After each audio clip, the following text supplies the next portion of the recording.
Welcome to our channel. Today we how to log into Wells Fargo for mortgage pre-qualification steps step by step clearly. Open your web browser.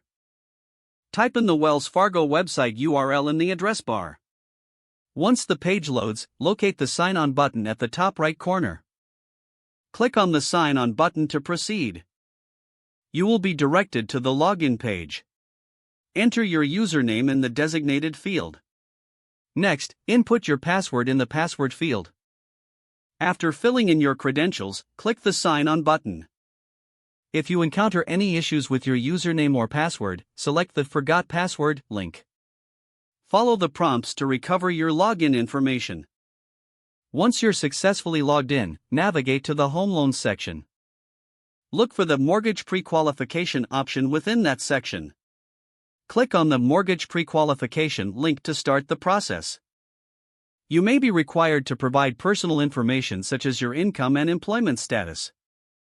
Fill out the necessary details accurately to ensure a smooth pre-qualification. Review your information before submitting the application. Once confirmed, submit your mortgage pre-qualification application. You should receive a confirmation message once your application is submitted. Check your email for any updates regarding your pre-qualification status. If additional information is required, follow the instructions provided in the email. If the page does not load, refresh the browser or try again in a private or incognito window. Make sure you are using the correct email address, then retype it carefully to avoid small typos. If your password is not accepted, use the reset option and create a new strong password you can remember. Check your spam folder for verification or security emails, then complete any requested confirmation steps. Enable two-factor authentication if available to improve account security and reduce unauthorized access risk.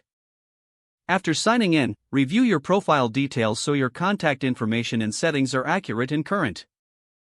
If you see an error message, note it down and try again after restarting your device and internet connection. Log out when you finish, especially on shared devices, to keep your account and payment information secure. Don't forget to like this video and subscribe to our channel for more step-by-step tech guides.